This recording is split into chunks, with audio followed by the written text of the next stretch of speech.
Good morning, everybody. Happy Tuesday and welcome on into your FreightWaves Now Community Spotlight. I'm Kaylee Nix and we are starting off your fine Taco Tuesday with Mary O'Connell, our favorite source of information for all things 3PL related. Mary, it's time for Chat Call. How are you doing this morning? I'm doing good. I'm contemplating what kind of tacos I'm going to have for dinner tonight because we have taken Taco Tuesday seriously in this household. And so every week we have a different kind of tacos. So I'm kind of curious as to what we're going to do today. I haven't quite figured it out yet. So anyone that has got a great taco recipe should let me know. I love it. We need to see the taco recipe whenever you find a good one. Today we have another very interesting conversation on the show. We've got the folks here from GearTrack. Talk to me a little bit about what they do and where they sit in the 3PL space. Yeah, so GearTrack really, they have prided themselves on being kind of a knowledge space for, making smart decisions. So today we really kind of get into the subject of, how you might have gotten too far down the rabbit hole, if you will. So, you know how a lot of times people say, oh, I've got this great solution. It's perfect for you. Okay, great. I onboard this solution.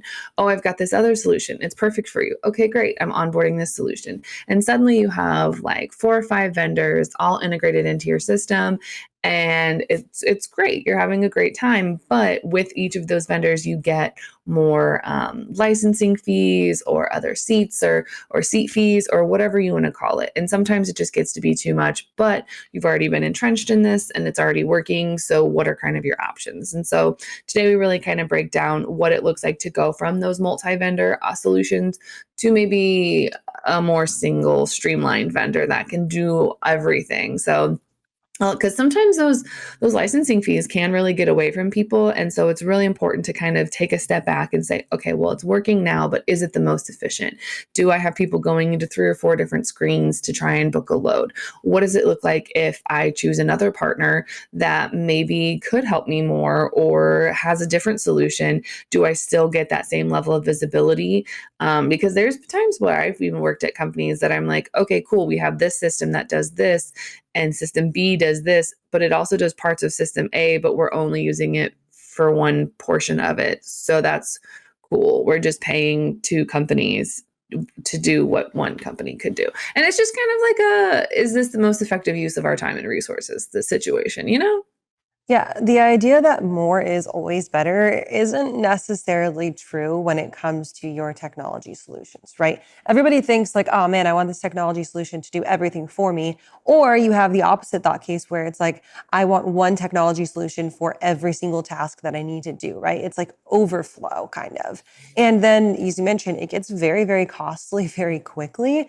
And you kind of lose the forest through the trees, right? You lose your mission in the fact that you're having to work through 8 different project management systems to get one single task done.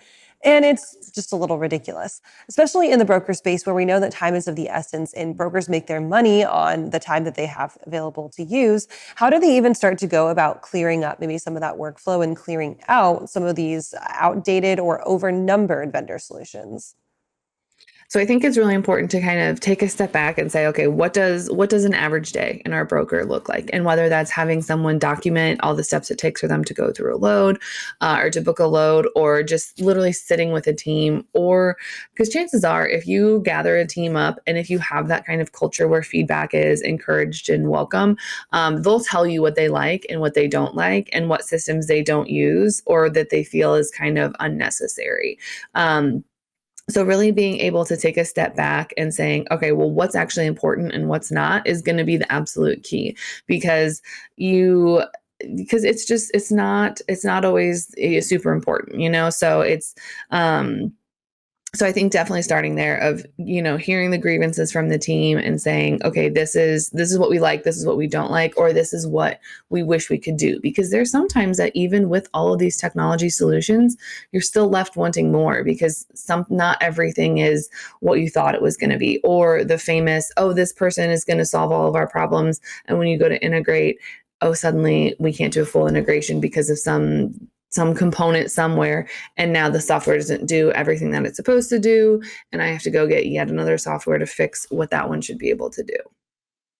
It's another part that's, I think, really fascinating, right? Is not only do you have to have those clear lines of communication from team to team, but then you also have a really good, clear line of communication between your team and your vendor. And that's sometimes very difficult to track down, especially in the logistics space, right? You can have someone who says, provides you a TMS solution, but then unknowingly outsources or integrates to another provider. And then as a brokerage, you're sitting there saying, hey, this isn't working for me, go to your TMS provider. And your TMS provider is like, actually, this is the guy that we're integrated with. Go over and talk to them. And then you're like, what the heck?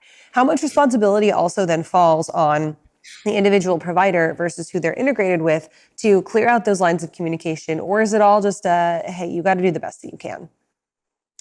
I want to say it's more than just, hey, you have to do the best that you can, but it really depends on that partnership. And that's where when you, as a 3PL, as a freight broker, as someone going to look for a new vendor or a new service or anything like that, that's where those vetting questions come in of, if something goes down and if something breaks, what's your uptime? How long are you expected to be out? Like, what's your service level agreement that you are going to get something that you are going to make sure that I'm whole again? So asking those really difficult questions up front is absolutely crucial. I know they're uncomfortable and not everyone likes to do it because, you're pretty much bringing up the worst case scenario before you've even signed the deal. But if you have someone that is kind of hesitant to provide those answers and say, oh yeah, like, so if we go down, we guarantee to be up within 2 hours or whatever. If you have someone that is very hesitant to share that information, to me, that's kind of a red flag. I want a partner that I know I can turn to and that they are on my side and they are fighting to get me back up and running just like I am. So it definitely comes down to what you want. Because if that's not something that you want in a provider, if you want other things, then it really is about finding someone that matches your priorities. And just know that if you think that this is the only solution out there and that no one else is going to be able to help you like this, I'm willing to bet you $20 and a hefty LinkedIn search or even Google search that we can find someone somewhere that can also do this. I would absolutely not take that bet because I think that I would owe you $20 for that instead. Mary, thanks for joining us this morning for this Check Call preview for the show and the newsletter. Where can people go to find both of them? Yeah, if you get confused, just always go to freightwaves.com/checkcall. It's going to have everything listed there. But if you want to listen to the show, it comes out today at 12:30 Eastern. You can find it on Apple Podcasts, Spotify, or YouTube if you like to watch it. And then if you want to read the newsletter, that comes out at 2 p.m. today, and you can subscribe to that on freightwaves.com/checkcall. And for Check Call subscribers, there's a special little secret discount for F3 coming up in November. There you go. It'll be here before we know it. We'll see you there, and we will catch you later.